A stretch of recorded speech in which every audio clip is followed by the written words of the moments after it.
Bueno, muchas gracias, Enrique. Enrique nos ha hecho la introducción perfecta para nuestra primera mesa de debate. La hemos titulado Generación de evidencia de vida real, desafíos y oportunidades para el Sistema Nacional de Salud.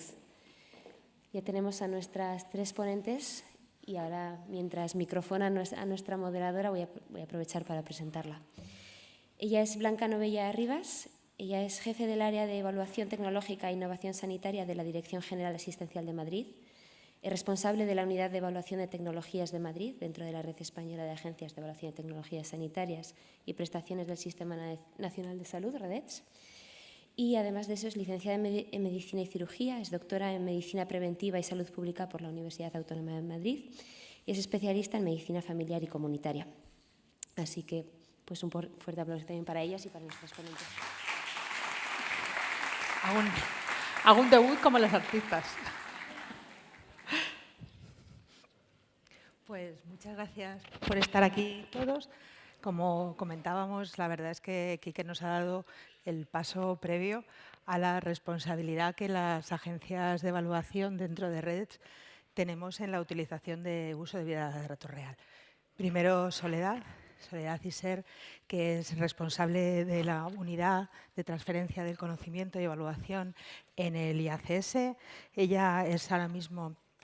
Voy a leerlo porque es que es muy importante.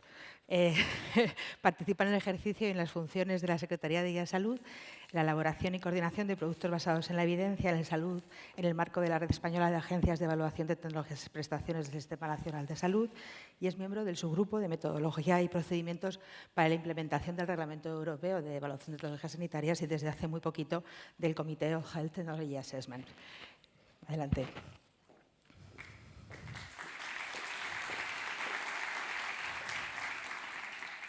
Bueno, muchas gracias, Blanca, por la presentación y muchas gracias por vuestra asistencia. Enrique nos ha allanado el camino, pero yo estoy aquí precisamente para avanzar los pasos que hemos ido dando en REDETS los últimos años. Así que permitidme dar unas pequeñas pinceladas de cuál es nuestro trabajo, porque es importante después para entender todo el contexto.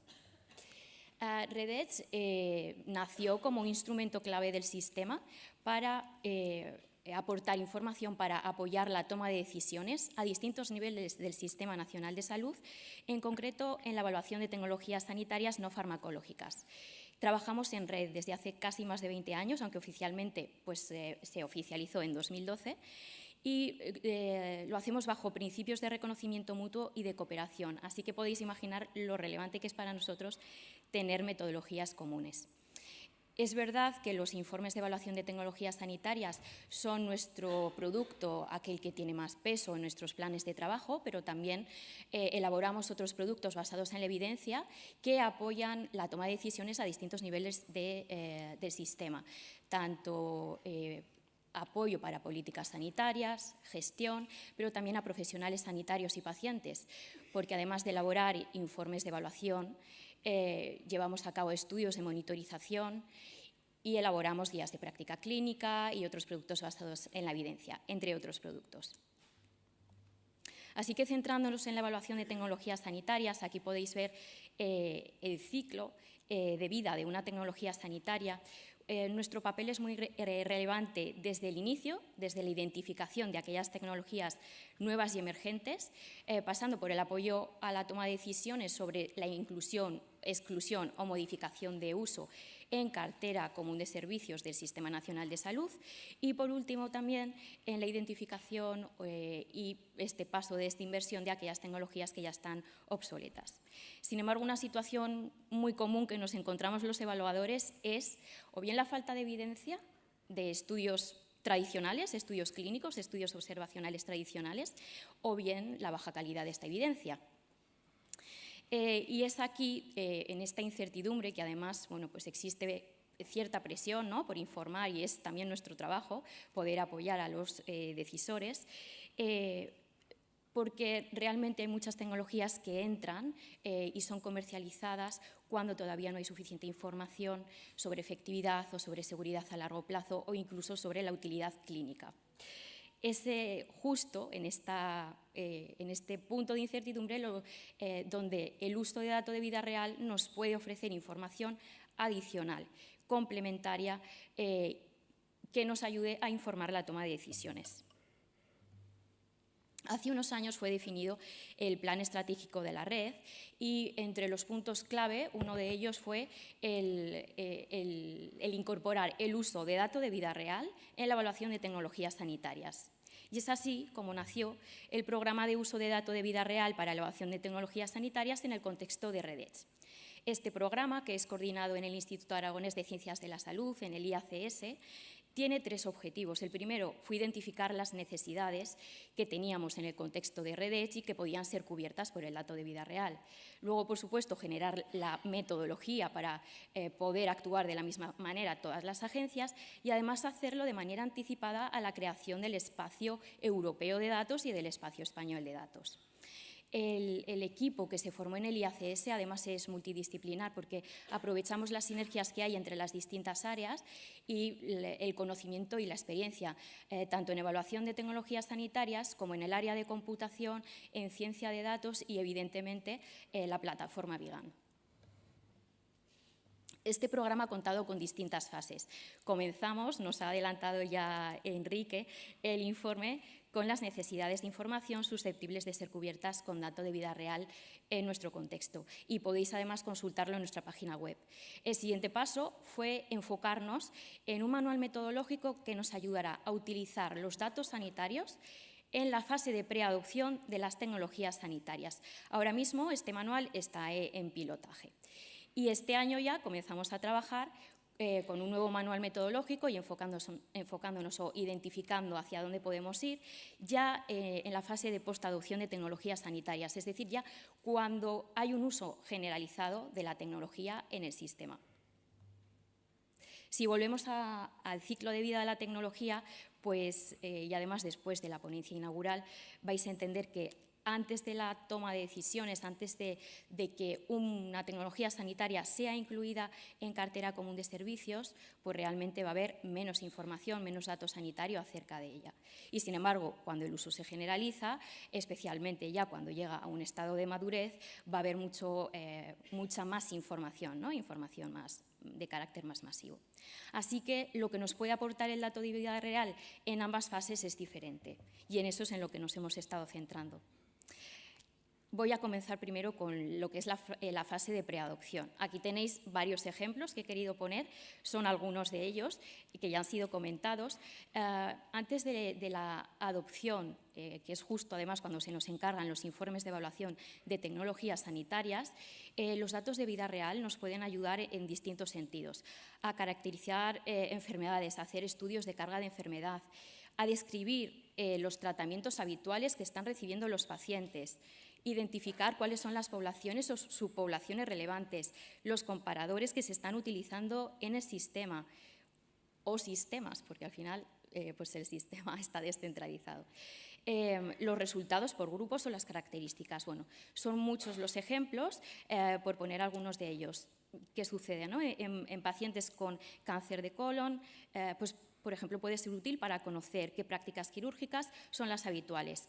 El uso de la laparoscopia versus cirugía abierta, conocer cuáles son los resultados de estas intervenciones, los tiempos medios de recuperación, las tasas de complicaciones, etcétera.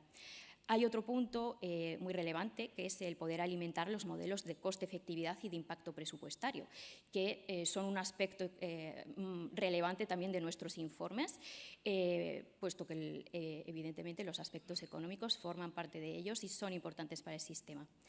Y no quiero dejarme un uso que puede ser muy importante también para nosotros, que es en el proceso de priorización de aquellas tecnologías que han de evaluarse, muchas veces, bueno, pues obtenemos la información para esta priorización, pues eso, de la evidencia científica, pero si podemos obtener, identificar aquellas tecnologías que generan mayor carga de enfermedad, por ejemplo, pues va a ser también más fácil poder hacer esta priorización.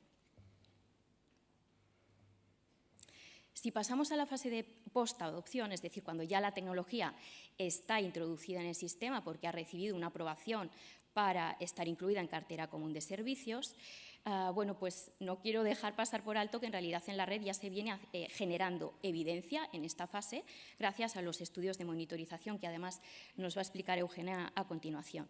Es cierto que el uso secundario del dato sanitario también puede contribuir a la mejora de los estudios de monitorización, por ejemplo, caracterizando mejor las poblaciones. Bueno, podemos debatirlo. Pero además aquí se abren nuevas oportunidades porque vamos a poder evaluar en un proceso continuo, de manera continua, desde el momento en el que una tecnología ya es introducida en el sistema y podremos conocer, evaluar bien la efectividad a largo plazo, los eventos adversos a largo plazo, evaluar cuáles son los resultados clave, los resultados duros. A veces nos encontramos con variables subrogadas y es en base a lo que se ha de informar el informe de evaluación. Bueno, son múltiples usos. También no quiero dejar pasar por alto que vamos a tener datos también sobre adherencia, sobre satisfacción de los pacientes con los tratamientos, sobre calidad de vida. Y justo ya al final del ciclo de vida de la tecnología tenemos el tema de las tecnologías obsoletas. ¿Qué sucede? Muchas veces se dejan morir, no son utilizadas, pero tampoco se están eliminando de cartera. Pues esto es una gran oportunidad, utilizar estos datos para poder identificar estas tecnologías y poder hacer este ejercicio de desinversión. Hay dos casos más que quiero compartir con vosotros. No entran dentro de lo que es la evaluación de tecnologías sanitarias, pero sí de los productos que elaboramos en RedEdge. Uno de ellos es la elaboración de las guías de práctica clínica. En este caso, el uso secundario del dato sanitario también nos puede ser muy útil para informar y para dar más peso a las recomendaciones. Y, por otro lado, la identificación de prácticas de escaso valor. Las recomendaciones de no hacer, aquellas prácticas que o bien están obsoletas o generan daños y perjuicio al paciente, o bien tienen un elevado consumo de recursos. Bueno, podéis comprender, nosotros como evaluadores tenemos numerosas barreras, desde la capacidad o las capacitaciones técnicas, matemáticas, analíticas, estadísticas, pero luego hay otras barreras políticas, económicas, sociales, jurídicas, pues en las que tenemos ya poco control. Sí que necesitamos infraestructuras sanitarias digitales y una armonización en la Unión Europea. Además, la calidad de los datos y la fiabilidad de las fuentes de generación de evidencia es realmente importante y sin dejarlo de lado y sin dejar, tampoco por ser lo último es lo menos importante, la concienciación y la confianza de los pacientes. Así que, bueno, dado el contexto de celebración de estas jornadas y también del público que hoy habéis querido asistir, evidentemente hay distintos actores clave para nosotros como evaluadores de tecnologías sanitarias utilizando datos de vida real. Desde la Unión Europea, los Estados miembros, la generación de los espacios o la creación de los espacios de datos, los Health Data Access Bodies. La industria desarrolladora de tecnologías sanitarias también tiene su papel y, evidentemente, nosotros como agencias evaluadoras, pero no quiero dejar pasar por alto lo relevante de la colaboración de los profesionales sanitarios y de la ciudadanía. Es importante tener, evidentemente, las historias clínicas bien completas, que la calidad de los datos pueda ser óptima y, lo comentaba también Joaquín Velilla, el educar y empoderar a los pacientes, de manera que todos comprendamos la importancia que tiene generar estos datos, porque va a ser información que se revierta en el sistema. El análisis de estos datos y la generación de esta evidencia a nuestro nivel contribuye de manera beneficiosa para poder optimizar el uso de los recursos, la distribución de los recursos. Y no hay que olvidar que la misión última de la red es mejorar la calidad del sistema, hacer que sea más equitativo y más sostenible. Así que, por último, lo que quiero agradecer es al equipo del Instituto Aragonés de Ciencias de la Salud. Ahora estamos, además, claro, pues en una nueva fase, ya con pues fijándonos más a futuro, ¿no? En el momento en el que una tecnología entra en el sistema y cuáles pueden ser los usos en postadopción. Y hemos generado un grupo de trabajo, CORE, multidisciplinar, porque pensamos que es muy relevante no solo tener a personas que tienen las capacidades técnicas, estadísticas para poder manejar el dato, sino también aquellas personas que, por su experiencia y conocimiento, conocen bien la patología, pueden plantear bien una pregunta clínica, que al final es muy importante. Pueden favorecer que los modelos de datos queden bien definidos y sin olvidar también aquellas personas que son o que están más experimentadas en los estudios cualitativos, porque no podemos perder de vista tampoco las cuestiones éticas y de equidad que el uso de datos de vida real pues, generan en el sistema. Así que muchas gracias a todos. Muchas gracias, Soledad. La verdad es que has colocado muy bien cuáles son nuestras necesidades y vamos a pasar a contaros la siguiente ponencia que la va a presentar Eugenia Orejas Pérez.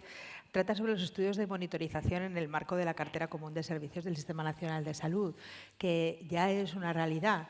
Cuando Soledad dice tenemos que ir más allá de la lectura crítica de los estudios publicados en revistas científicas, bueno, pues Redes lleva muchos años participando junto con el Ministerio en el análisis de determinadas preguntas que no estaban bien contestadas en la evidencia. Eugenia es farmacéutica, ha trabajado en la industria y ha hecho ensayos clínicos y desde hace ya 13 años desde el 2007 es funcionaria de carrera. 13 años en la Agencia Española del Medicamento y Productos Sanitarios y los últimos 4 años en el Ministerio de Sanidad. Muchas gracias, Eugenia. A vosotras. Pues nada, buenos días a todos. Muchas gracias, Blanca, por la presentación. Gracias a la red de agencias y en concreto al IACS por la oportunidad de estar hoy aquí en estas jornadas.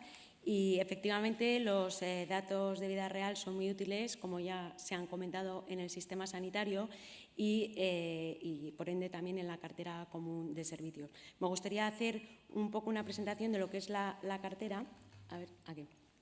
La cartera común de servicios es el conjunto de técnicas, tecnologías o procedimientos mediante los cuales se hacen efectivas las prestaciones en el Sistema Nacional de Salud.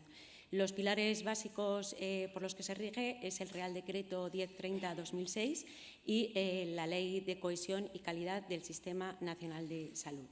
La premisa fundamental de la cartera común es que todas las técnicas, tecnologías o procedimientos que estén en la cartera pues sean seguros, sean eficaces, sean efectivas, sean eficientes, tengan una utilidad terapéutica y además sean coste efectivas, es decir, que sean sostenibles para el sistema. Las administraciones sanitarias, como son las gestoras dentro de sus ámbitos territoriales, pues son las que dan acceso a las mismas a todos los usuarios del Sistema Nacional de Salud bajo una indicación clínica y siempre en igualdad de condición.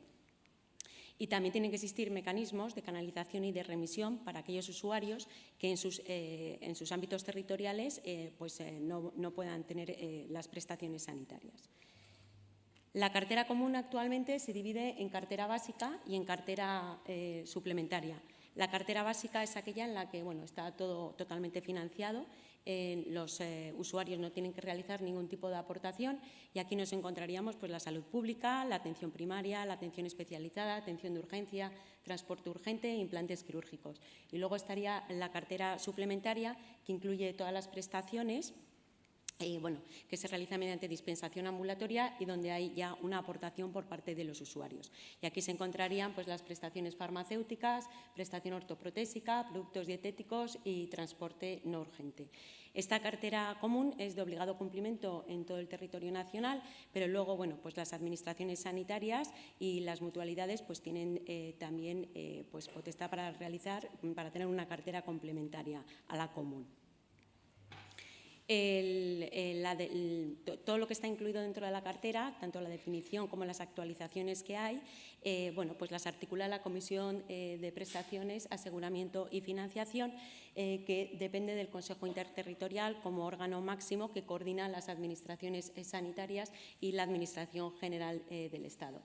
y la comisión de prestaciones, donde bueno, pues se encuentran representadas todas las administraciones sanitarias de todas las comunidades, representantes del Ministerio, el Instituto de Salud Carlos III, bueno, pues, y también incluso ahora se están incorporando también asociaciones de pacientes, pues se nutre de muchos grupos de trabajo y comités que lo que hacen es que todas las decisiones que se adopten en relación a la cartera estén fundamentadas, tengan un rigor científico y al final, pues, que es lo que buscamos, todos los usuarios del Sistema Nacional de Salud pues se beneficien de los avances científicos y tecnológicos.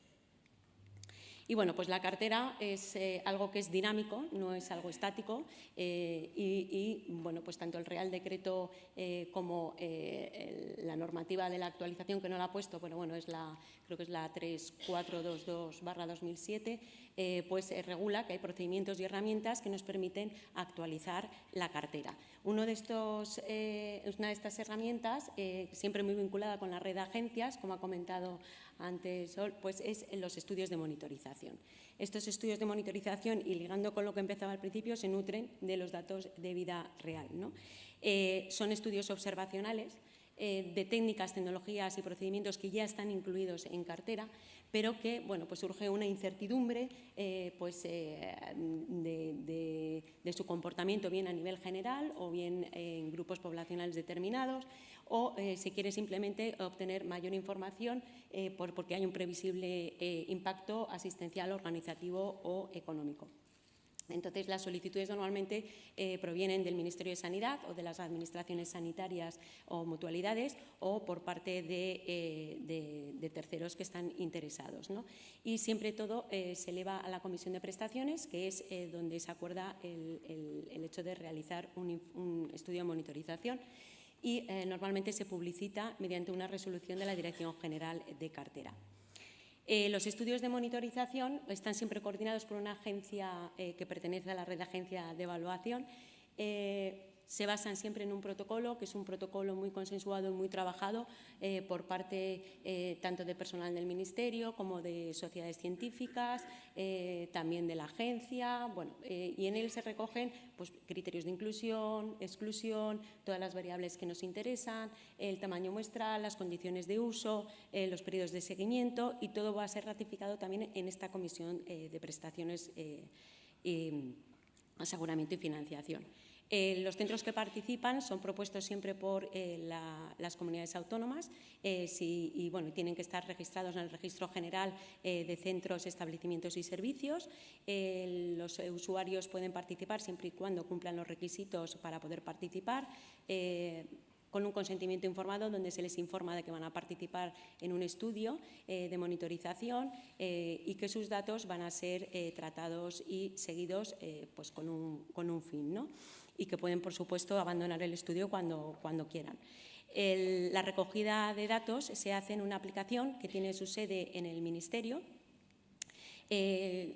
Todos los requisitos en cuanto al uso y el registro de estos datos se establecen en la orden 1229/2016, que regula todos los ficheros que recogen datos de carácter personal y que son gestionados por el Ministerio, para que, bueno, pues que tengan confidencialidad durante el tiempo que dura el estudio y posterior a él.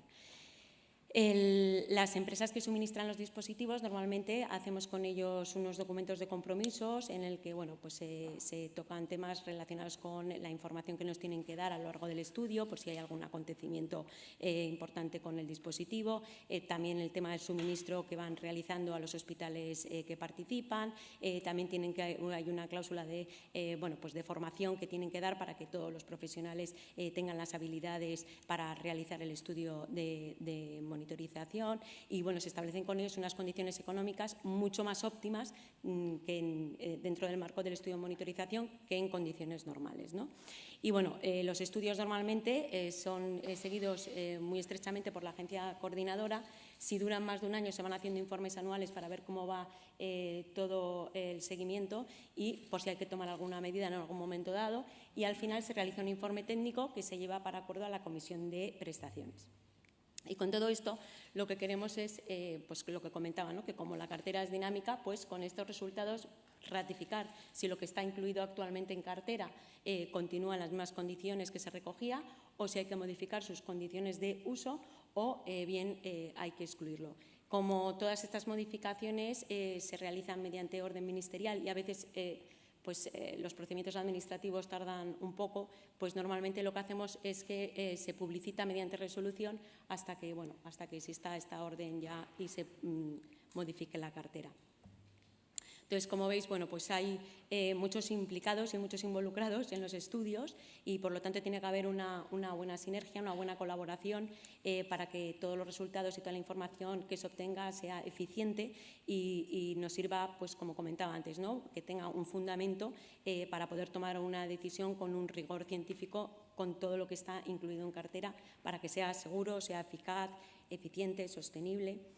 Es verdad que los estudios de monitorización, llevamos relativamente poco haciéndolos y cada vez que hacemos uno, pues es un grado más de conocimiento. Hay todavía muchos aspectos críticos. De hecho, hace casi 4 años trabajamos dentro de la subdirección en un documento de mejoras que pueden visualizarse en estos estudios, sobre todo en 3 ámbitos. En el ámbito temporal, porque creemos que podemos avanzar y acortar tiempos y estar más acorde a los avances tecnológicos que avanzan a pasos agigantados.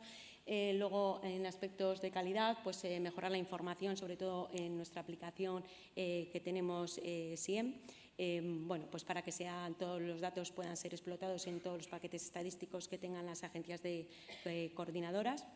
Y luego aspectos que no están contemplados en la norma, pero que también son importantes, como por ejemplo incentivar a los investigadores que siempre pues ayudan normalmente de forma altruista, pues que se vean recompensados mediante publicaciones, o a lo mejor vislumbrar cómo aquellos centros que no pueden participar en los estudios, porque si no están dentro del estudio no pueden realizar las técnicas, pues para que no pierdan esa expertise.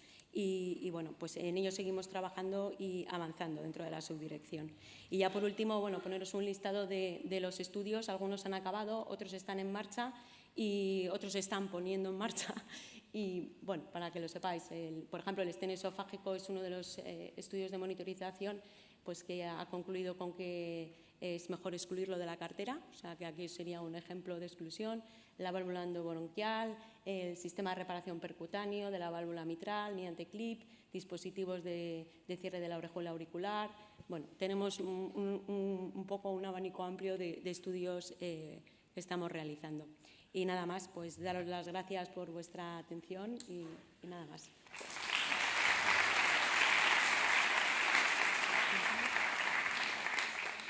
Muchas gracias, Eugenia, por mostrar la realidad a través de los estudios de monitorización. La verdad es que estamos muy orgullosos de esta herramienta, de este protocolo que hemos puesto en marcha hace ya años y que va dando resultados que nos ayudan a las agencias a informar sobre decisiones que en los informes habíamos dejado en eso que a nadie le gusta, y es hace falta más evidencia para contestar a esta pregunta. Vamos a continuar con Chelo Benito Torres, que es técnico de la Dirección General de Planificación y Reforma Sanitaria de la Consejería de Sanidad de la Junta de Galicia.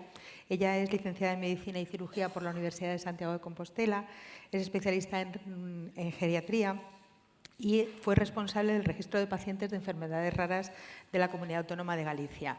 En esa labor tuvo acceso a la utilización de una herramienta, que es la herramienta EXIN, que es la que nos va a mostrar en su presentación y que va a permitir a Valiate iniciar este avance en el uso de datos de vida real para completar la información de los informes que hacemos. Muchas gracias, Consuelo. Gracias a ti. Bueno, primero gracias y lo último que dijo Blanca es lo que espero que acabe resultando. Gracias a todos por estar, por haberme invitado a participar. No sé si a mis compañeros de Valiate agradecerles o castigarlos, porque son los que me propusieron. Y ya sin más, vamos allá. Bueno, mi presentación, el título es ESIN, que es el nombre que tiene el Big Data del Sergas, así se lo pusieron, que es la herramienta para la explotación de la información, es lo único que quiere decir. Y, hemos puesto... Perdón. Uy, qué mal se me da esto, lo de mirar así. El posible uso para la evaluación de las tecnologías. Yo lo que os voy a contar es lo que ya hemos hecho, cómo lo hemos hecho y para qué lo hemos hecho, ¿vale? Cosas que ya hemos hecho. Me va a permitir Enrique que vuelva a decir qué es el Big Data. Me parece, el Big Data no es más que procesar grandes volúmenes de datos. Como muy bien decía él, no solo que sean muchos, sino que son variados y además que se producen a una gran velocidad, por lo cual los sistemas tradicionales no valen, no funcionan. ¿Qué vamos a conseguir si tenemos datos y buenos datos? A ver, es importante partir de datos verdaderos. Si tienes buenos datos, tienes información, tienes conocimiento y tomarás buenas decisiones. Y mirar que ya nos lo decía Platón. Tomaremos una buena decisión si lo hacemos basando en conocimientos. Como lo hagamos solo en datos o en cifras, no vamos a ir bien. ¿El Sergas tiene datos? Porque nos metimos al Big Data, se metieron. Algunos, porque el Sergas produce diariamente millones de datos en formato digital. Creo que ya lo sabéis todos, Galicia tiene una historia clínica electrónica que es única, es la misma para primaria, la misma.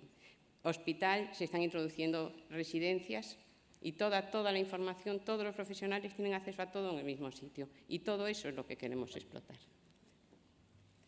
Fuentes de información. Estas y todas las que se os puedan ocurrir, desde informes, y no me estoy refiriendo solo a los informes de alta ni de consultas externas, de anatomía patológica, de microbiología, lo que vosotros penséis, anotaciones, cuando un paciente está ingresado, cuando acude a consultas externas, cuando va a primaria, allí se llama notas OIP, los diagnósticos, tratamientos, tanto sean de receta como sean ingresados, o sea, hospitalarios, ambulatorios desde hospital, radiología, anatomía patológica, bueno, ya veis. Comentaba antes Enrique, creo que fue Enrique o fue el director que habló antes, la telemonitorización está proporcionando una cantidad de datos que los estamos recogiendo ya, los sensores de diabetes, hombre, se pueden parametrizar, pero normalmente están dando datos ya cada 5 minutos. Los cardioimplantables todavía más, hay algunos que cada 2 minutos y todo eso nosotros se está recogiendo ya. Ya son datos que se están recogiendo. Ya veis, datos demográficos, bueno, tarjeta sanitaria, vacunas, urgencias, cribados, se está trabajando ahora con genómica y todo eso está metido ahí. Esta es una tabla, no lo que hice, es que se la pedía a informática y decía, pero darme alguna cifra. Y me dijeron, bueno, estos son solo tipos de informes, que en octubre del 2022 había más de 300 millones de informes. Más tenía el Sergas. Solo para que os hagáis una idea del volumen del que estamos hablando. ¿Y cómo empezamos? ¿Por qué empezamos? ¿Y dónde estamos? ¿Y cómo hemos llegado? A ver, todo esto se inicia en el año 2011 en Galicia a través de un convenio de colaboración con el que entonces era el Ministerio de Economía y Competitividad. Había 2 grandes proyectos y dentro de esos 2 grandes proyectos, en uno de ellos, que es Socosmarfe, que no me dejan girar, el 12, que se trataba precisamente de eso, de explotar la información que ya poseíamos. La historia clínica electrónica en Galicia empieza en el 2004, pero digamos que completa, con la farmacia, con todo, la tenemos a partir de 2010. Los datos que están aquí explotándose en este momento son de 2010 hacia aquí, ¿vale? ¿Qué se hizo? Bueno, pues se construyó esta plataforma, lo decía muy bien Enrique, se trata de explotar la información, pero nosotros nos hemos ido a la estructurada, aquello que está perfectamente tabulado, ¿vale? Esto que puede tener estos valores, semiestructurado, una parte fija, otra ya no tanto, pero queríamos la no estructurada. Y aquí vamos al ejemplo. Si me alejo igual no me oís, ¿verdad? Mejor me quedo quieta. La no estructurada es, imaginaros todo lo que escriben todos los días los profesionales, los médicos, las enfermeras, el terapeuta, el fisioterapeuta. Toda esa información, y lo decías, la estamos perdiendo. Bueno, pues nosotros la estamos en este momento aprovechando también. Y además, lo que se pensó ya en ese momento fue, hay que devolverle a los profesionales algo de lo que ellos hacen, o mucho de lo que ellos hacen diariamente. Si ellos pueden tener esa información en sus manos, podrán tomar mejores decisiones. Y aclaración, sí existe eso, sí se lo tiene ya el Sergas a los profesionales, pero solo sobre aquellos pacientes sobre los que tienen responsabilidad asistencial, ¿vale? Un médico de primaria tiene acceso a la información de los pacientes de su cupo. No vale todo para todos, ¿vale? Empezamos con una serie de casos de uso, que son esos que veis ahí abajo. Bueno, no los crónicos, nosocomiales, en enfermedades raras. Yo participé en el de diabetes, en ese momento se hizo todo a través de reglas. Definíamos unas reglas, por ejemplo, en el de crónicos, pues pacientes que hubieran sido de alta con un determinado código de diabetes, un CIE10, que además estaba todavía con antidiabéticos orales o insulina y, sin embargo, en atención primaria no tenía la codificación. Lo que se le daba era al médico de atención primaria y decía, valora si debería estar puesto o no. Era como una forma, bueno, de ayudarnos. Como eso, fueron varios ejemplos. ¿Qué pasó en el año 2015? Pues tuvimos suerte. Yo creo que hubo suerte porque iba el 2011-2015 y terminábamos. Y en el 2015 el Ministerio nos dice a todas las comunidades, a través de un Real Decreto, que tenemos que crear nuestro registro de enfermedades raras. En Galicia algo habíamos hecho, pero no lo teníamos. Y además nos dicen, un tiempo razonable, pero nos dicen que hay que entregar ya 10 enfermedades, 10 patologías. Pues pensamos, oye, pues ya con la herramienta que tenemos, vamos a por ello. ¿Cómo empezamos? Empezamos a través de definir una serie de reglas. Voy a hacer una aclaración porque siempre me lo preguntan y así yo ya me adelanto. Muchas veces pensamos, pues tengo una enfermedad, el paciente ha ingresado, al alta le han puesto un código, me da igual, CIE 9 antes de 2016, tenemos nosotros, después el CIE 10, pues ya está, ya lo tienes, mételo en el registro. A ver, todos sabéis que muchas veces, por desgracia, los códigos no son específicos, dentro del mismo código caben bastantes patologías, o sea, no te puedes fiar solo de eso. Pasa que los codificadores tienen la orden, por lo menos en Galicia, entiendo que en todas partes, que ante una sospecha diagnóstica alta, a lo mejor le falta la última prueba, pero sale codificado como que tiene la enfermedad y a lo mejor luego no la tiene. Pero sí, entonces, solo guiarnos en eso no es válido. Entonces, lo que hacíamos era sumar diferentes fuentes, a lo mejor el código, a lo mejor que tuviera un determinado fármaco. Hombre, si el fármaco es muy específico, te ayudaba mucho. El riluzol, por si alguno lo está pensando, Pelela, lo encontrábamos que no es tan específico como parece, por eso lo he puesto ahí como ejemplo. Si aparte, imaginaros que en la historia alguien ha escrito esclerosis lateral amiotrófica, pues porque el ejemplo que os he puesto, las posibilidades de que tú acertaras para poderte llevar al paciente al registro era mucho mayor. De hecho, fuimos mucho más eficientes gracias a esto. La herramienta es esta, ¿vale? Como nos la daban. Ahí se ve mejor, ¿verdad? Es que en el mío casi no se ve nada, pero tú elegías primero una patología, yo digo primero fuimos a 10, y definías, ya teníamos definidas las reglas. Estas reglas luego las pasan gente que realmente sabe, mucho más complejo, algoritmos, que eso ya sería casi como una IA, ¿vale? Ya es a través de algoritmos y nos devolvían los pacientes que cumplían las reglas. Esto es, por ejemplo, esto es con la esclerosis lateral amiotrófica, una serie de reglas. Lo que veis abajo que tiene un lapicito, es que no me quiero girar y aquí casi no lo veo, pero creo que sí, que es un lapicito, que es lo que tenía, es cada uno de los pacientes. Por eso os tengo tachado el NASI y el identificador. Si le dabas al lapicito, que era un paciente, lo que hacía la herramienta era decirme, bueno, y digo decirme porque yo en ese momento era responsable del registro, ¿vale? Y es la que lo estaba haciendo, no porque tenga ningún mérito. Me decía dónde había encontrado lo que yo le estaba solicitando. Y si clicaba en ese ojito que veis ahí, me daba todavía mayor detalle. Y si encima me decía que lo tenía en un informe, que eso que yo le estaba diciendo, me dejaba ir directamente al informe. Ya no me tenía que ir a la historia clínica. Esto parece que no, pero nos permitió que en el tiempo que nos pedía el Ministerio entregáramos exactamente todas las patologías.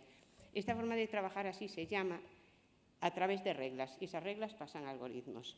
Podría usarse, y yo ya me voy adelantando, Avaliate, bueno, las agencias para evaluar tecnologías. Sí, esto lleva tiempo, porque tú primero defines las reglas, se pasan algoritmos, te los devuelven, compruebas que lo que te están devolviendo es correcto. De hecho, lo que hacíamos era eliminar unas reglas y añadir otras, ¿vale?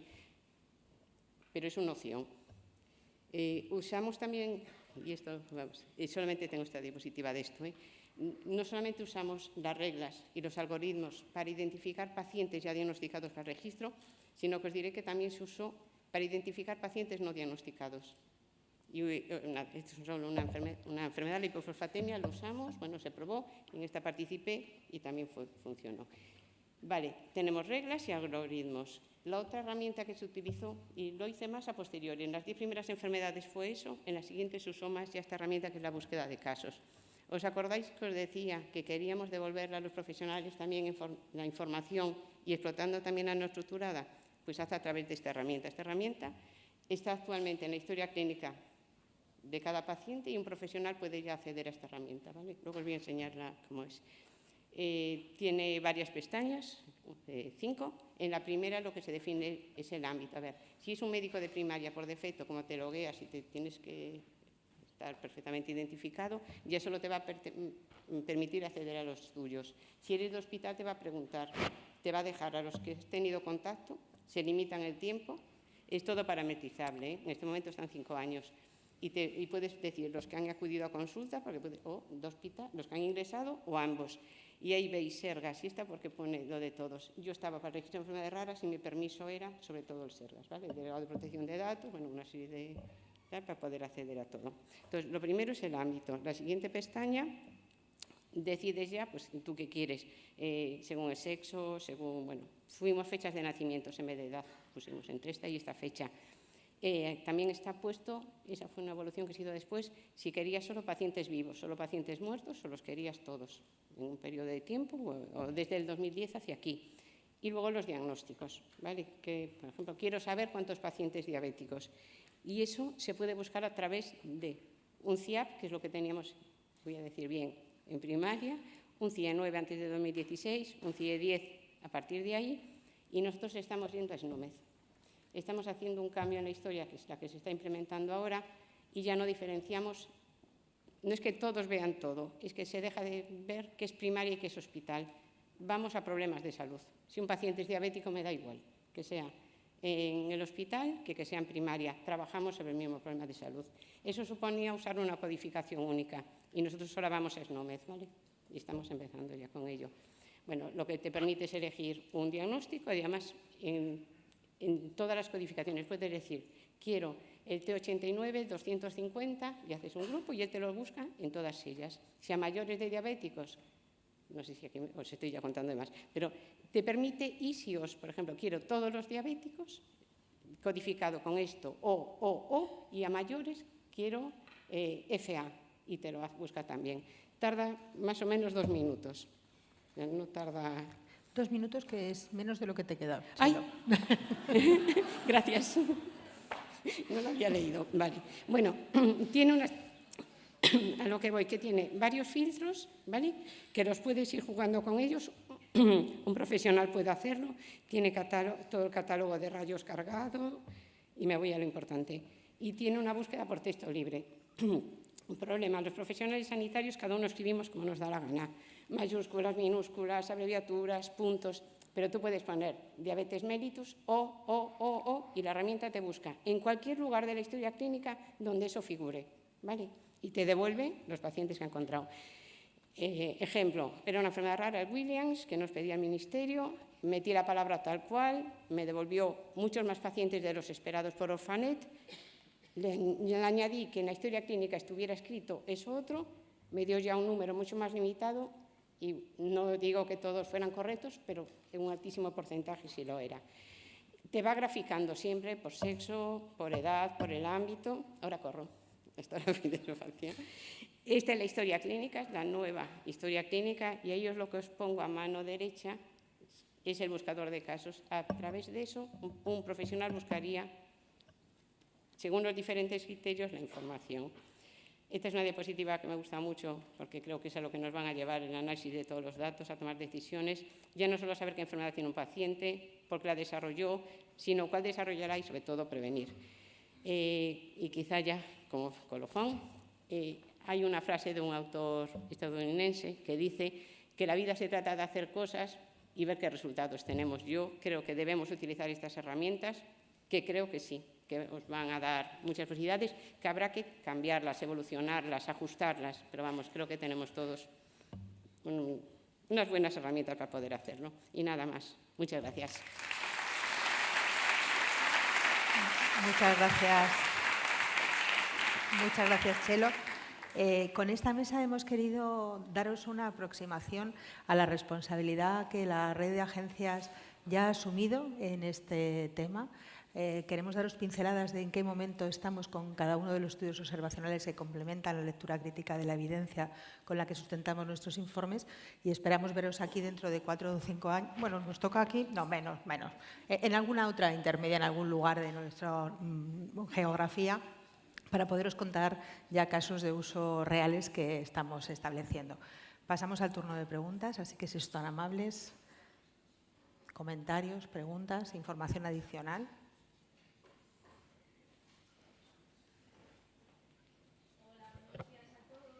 Perdona, que te van a pasar el micrófono.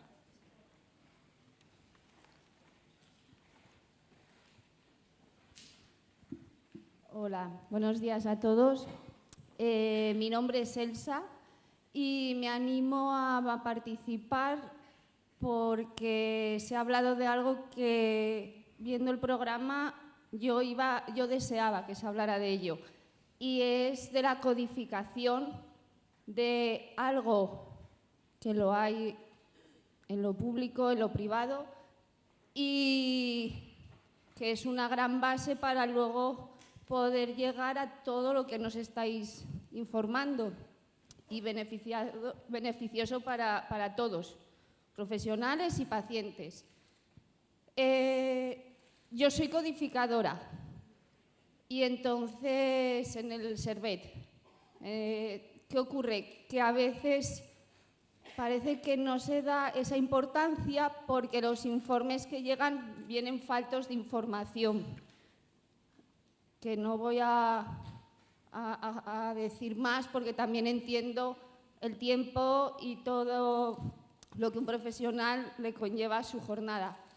Pero que estamos, que existimos, que para lo que se necesite y podamos unir conocimientos, que contéis con nosotros, y gracias por todas las ponencias, pero esta especial me hizo mucha ilusión. Gracias.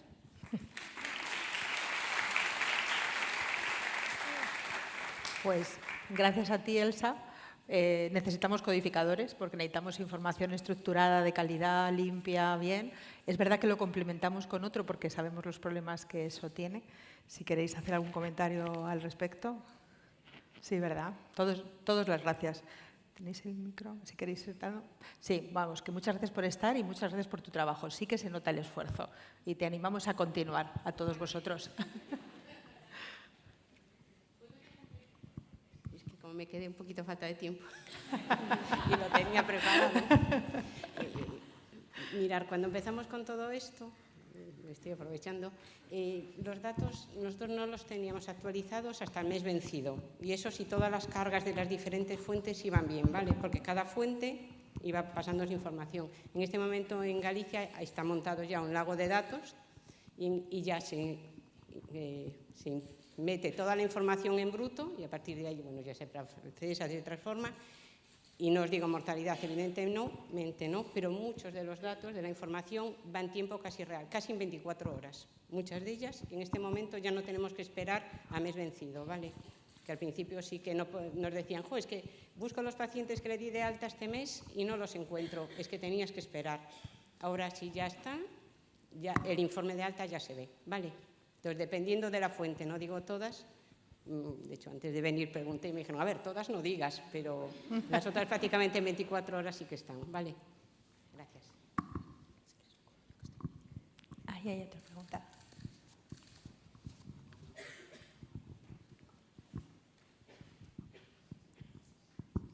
Hola, buenos días. Soy Cristina Fuster, presidenta de la Asociación Aragonesa de Enfermedades Neuromusculares, de ASEM. Coincide que yo participé con Consuelo, no sé si me recordarán, en el registro de enfermedades raras en el Ministerio de Sanidad. Estaba entonces de presidenta de la Federación Española. Y yo creo que hay que recalcar dos problemas que veo para recoger todos estos datos que son sumamente fundamentales para todos los estudios que estabais hablando. Primero, y Consuelo creo que estará totalmente de acuerdo, es la forma de recoger los datos en las comunidades autónomas. Recuerdo cuando hacíamos las fichas para cada enfermedad, la primera ficha original, que había comunidades autónomas, no, es que yo ese dato no lo recojo, yo es que ese dato tampoco, entonces era muy difícil de definir cómo se organizaba ese registro, ¿no? Luego se llegó a unos consensos, pero creo que el cómo se recojan los datos en cada comunidad autónoma va a ser un problema a la hora de analizar todos esos datos, ¿no? Esa es la primera parte. La segunda parte creo que también en las consultas, algo que hablábamos también en una jornada que tuvisteis hace poco, el tiempo que hay en la consulta para que el profesional atienda al paciente y, por tanto, para que recoja esos datos que son tan sumamente importantes, ¿no? Sobre todo en los temas de calidad de vida del paciente, en base a un tratamiento o en la sintomatología que tiene el paciente, ¿no? Creo que eso habría que hacerlo de alguna forma, eso ya os lo dejo a vosotros, porque si no va a ser un límite bastante importante, no sé si vosotros lo creéis así también, a la hora de poder utilizar la gran cantidad de datos que vamos a tener en el país. Gracias. Gracias por las ponencias.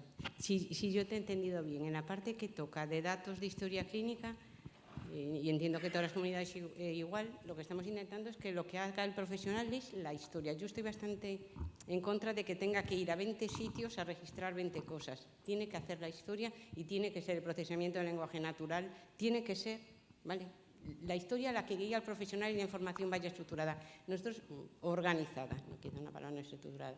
De hecho, el cambio que hemos dado nosotros de primaria, hospital, consultas externas, todo en cajones, a que sea ya sobre un problema de salud, yo creo que ya nos va a ayudar. SNOMED creo que también nos va a ayudar. No sé si vas por ahí o vas más en estudios sí que paso el micrófono. En lo otro, lo que se están dando los pasos es para que la propia historia clínica, sin que un profesional tenga que ir marcando, te vaya recogiendo todos esos datos. Y es más, un poco la idea es, tú escribes, o bueno, incluso cada vez lo piden más profesionales, que tú hablas y ya se transcriba, igual que lo haces, y a ello iremos, y eso si no vaya al conversacional, que yo no sé, que el paciente también hable y también se transcriba, habría que decírselo al paciente, y bueno, habría que... En ello estamos también y ahí hay cierta discusión o debate. Y a todo esto que iba, bueno, eso, que te dé todo ya y luego te diga, esto es lo que usted ha dicho, ¿es correcto? Y que te salga como un pequeño informe y tú digas sí, porque a veces ocurre cuando estoy monopolizando, cuando escribes que pones el paciente no es diabético y un poco más adelante pones el padre murió de una diabetes y la verdad el sistema, entonces que el sistema te diga padre diabético, no el paciente y que tú le digas todo lo que ha dicho es correcto. Nosotros vamos un poco en esa línea. No digo que lo tengamos, digo que estamos trabajando en esa línea, tampoco quiero.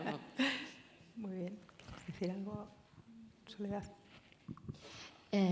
Creo que también comentabas el tema de cuando tengamos el espacio nacional de datos, los datos se recogen de distintas maneras en las distintas comunidades autónomas y los profesionales, pues también va a haber que hacer una labor o de formación educativa, no sé cómo llamarla, para generar un consenso y poder facilitar la recogida de esos datos. Y luego también, de acuerdo con Chelo, las herramientas de procesamiento del lenguaje natural son en este tema muy relevantes, tanto para los datos que recogen los profesionales sanitarios, para aquellos que de alguna manera pueden proporcionar directamente los pacientes. ¿Hay otra pregunta? Sí.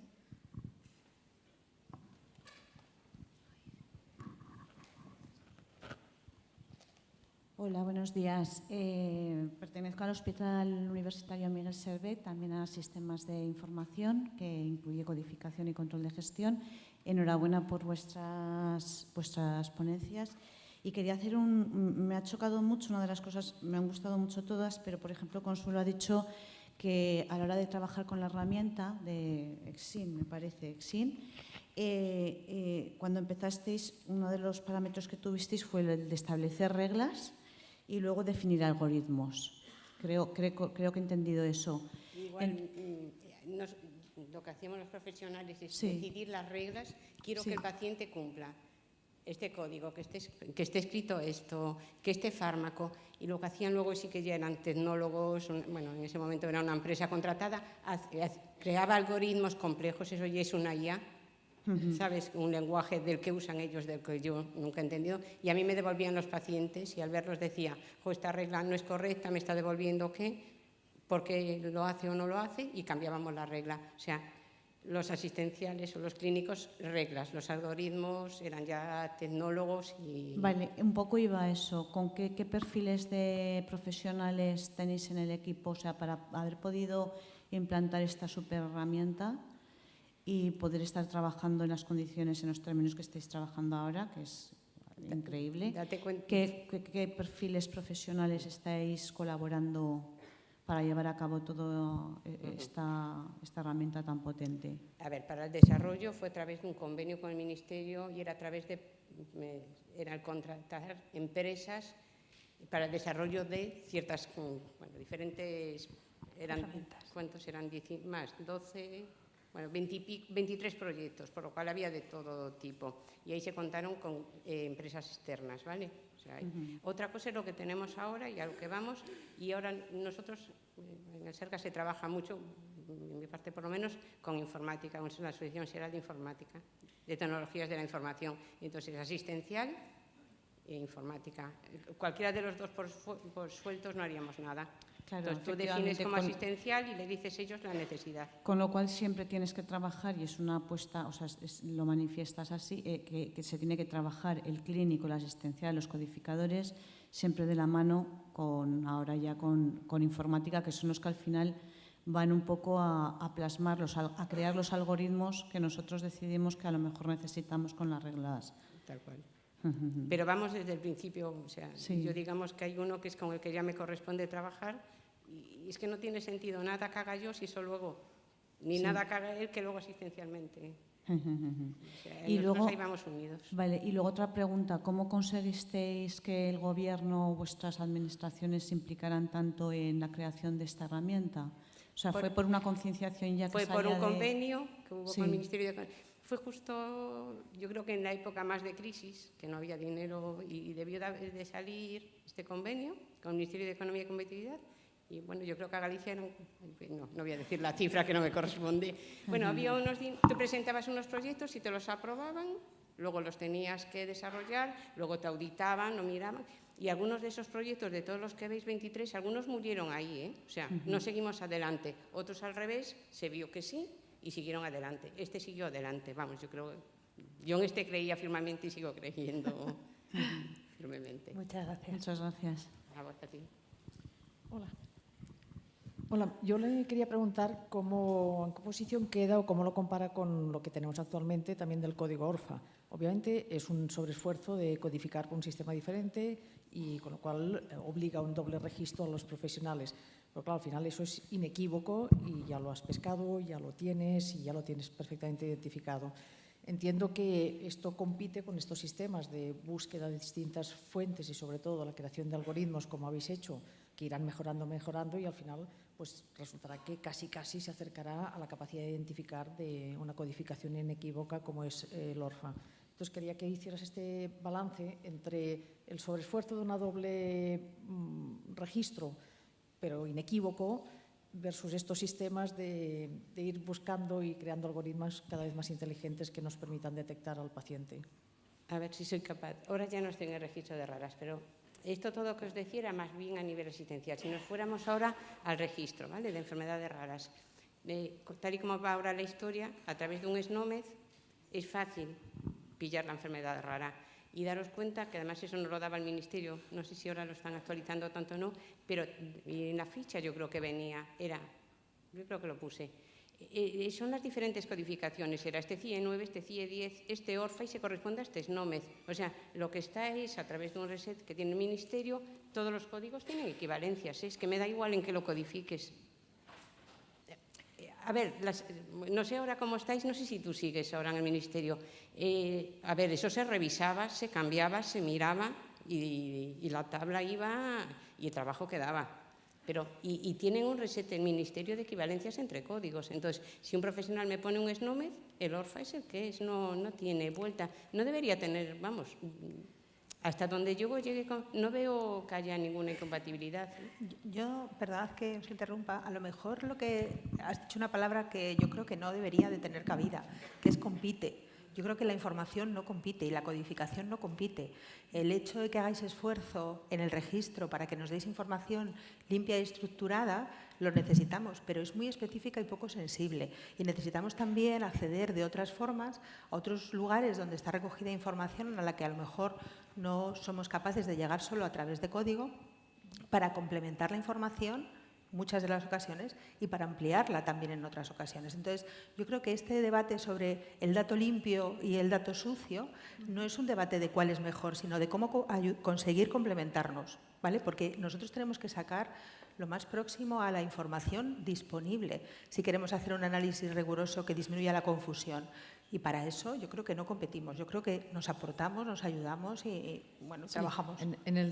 Cuando dije compite me refiero que son dos maneras de abordarlo. Entiendo, y lo entiendo así. Podríamos decir vamos hacia aquí y vamos hacia allá. Pero ¿no? son Por maneras, supuesto, es más. en nuestra necesidad como evaluadores, son herramientas complementarias. Cuando nos acercamos a CMBD o a cualquier otro tipo de registro, lo que tenemos muchas veces es información muy limpia, pero que no responde a la realidad de todos los sujetos que han pasado por ese tránsito de enfermar. Y yo creo que tenemos que reforzar vuestra posición para tener información limpia y veraz que nos ayude a contrastar el resto de la información que, bueno, pues con el lenguaje natural está empezando y a ver a dónde llega. Gracias. Sí, hay un par de preguntas y, no sé, Analía, corrígenos, pero creo que con un par de preguntas acabamos la mesa, ¿verdad? Vale, pues mi pregunta es, en la última ponencia se ha mencionado lo de, o Quique antes también ha mencionado lo de el análisis, ¿no? de los language models, ¿no? Los análisis de modelos largos de lenguaje. Y usted ha comentado que se va hacia, hay varias comunidades autónomas, ¿no?, que se va hacia esas herramientas para poder transcribir en la historia clínica pues ese diálogo, ¿no?, entre el equipo profesional y el paciente. Pero entonces, y también ligando con lo que decía aquí, que de esa transformación, ¿no?, de la atención, estando este punto de la digitalización, mi pregunta es que, claro, o sea, no es la transcripción literal cuando hay ese, ¿no?, diálogo entre el paciente y el equipo profesional, tanto si es el equipo médico como enfermería, sino que hay una interpretación, ¿no? Entonces nos estamos abocando, a lo mejor sin querer, a vaciar un poquito también, ¿no?, de contenido y de decir, bueno, pues ¿para qué estamos haciendo esto? ¿No? Estoy haciendo esto porque a la vez que tengo este diálogo interpreto y mi objetivo es llegar a ese diagnóstico, a ese tratamiento, a entender lo que le está pasando. Y a la vez, ¿no?, de forma paralela, queremos que toda esa información también nos proporcione, ¿no?, pues, lo que podamos descubrir sobre ese paciente y analizarlo con muchos datos. ¿Qué opina de todo esto? ¿No? ¿Estamos hacia vaciar de contenido esa relación o todo lo contrario, ¿no? Yo te puedo dar mi opinión. Se va mucho y muchos profesionales están pidiendo que tal cual se transcriba. Se le pide al paciente, se le diga que se va a grabar de alguna manera. A mí me parece que eso pierde información. Me parece demasiada y que pierdo. Creo que lo del profesional sí, porque grabo aquello que yo realmente quiero grabar. Yo creo que lo del paciente, y la cara que pone, cómo lo dice, no sé, el tono, yo creo que eso solamente te sale escribiendo. Me está diciendo que no le duele, pero vamos, es que tiene... Entonces, pero es opinión personal. Puedo decirte que hay muchos profesionales que no opinan como yo. A mí me parece un volumen muy grande, pero no tengo muy claro que aporte mucha información de calidad. Pero habrá que probar, como decía la frase, en esta vida hay que probar y ver qué resulta. Yo eso lo tengo cada día más claro.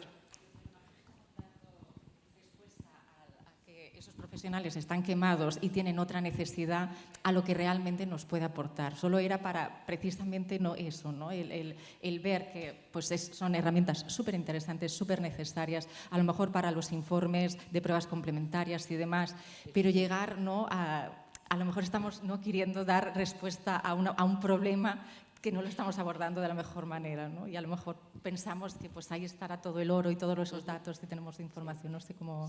Bueno, y toda la mesa, parecido a ti. Sí, es la discusión estructurada, no estructurada, que tenemos que balancear constantemente. ¿Queda una pregunta? Me parece que había una persona que había levantado la mano. No. Pues entonces damos paso a la última pregunta, que es nuestra compañera aquí de la derecha. Hola, buenos... ¿Funciona? Sí. Buenos días.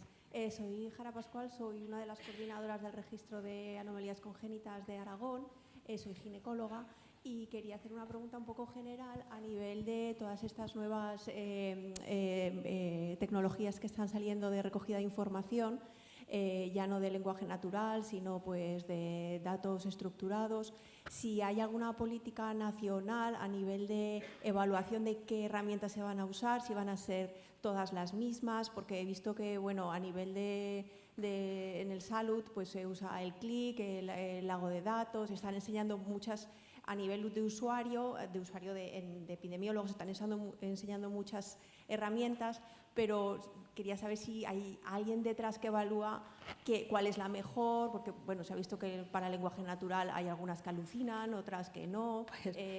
Si hay alguien detrás, más que nada para evitar igual la saturación del profesional de estar probando una, probando otra, y unificar pues, a nivel de las comunidades autónomas. Quería simplemente saber si hay algo detrás. Yo no sé si conocemos, Gracias. yo creo que como moderadora de esta mesa podemos interpelar a Quique Bernal, que anda en el juego del lago de datos. Yo creo que esas herramientas que tú dices, estamos en uno de los albores, que corrígeme Quique si me equivoco, todas esas herramientas llegarán a un buen puerto y nos dirán cuáles son las mejores, porque seguro que ya lugares como el IAC se está probando ese tipo de herramientas y nos va a ir dando resultados. Yo creo que es algo de la próxima vez que nos veamos aquí. Te agradezco la pregunta y yo creo que doy por cerrada esta mesa en la que hemos querido mostrar cómo las agencias de evaluación de las sanitarias estamos en esto, de verdad, con interés, con metodología, cómo ya llevamos haciendo estudios de monitorización que nos han permitido aportar datos de uso de vida real en completar información que no quedaba clara en los informes de las revisiones científicas y cómo abrimos y colaboramos con otras direcciones e instituciones para poder hacer uso de datos de vida real y aportaros lo mejor que podamos hacer. Así que muchísimas gracias por vuestra asistencia y dejamos paso a la siguiente mesa.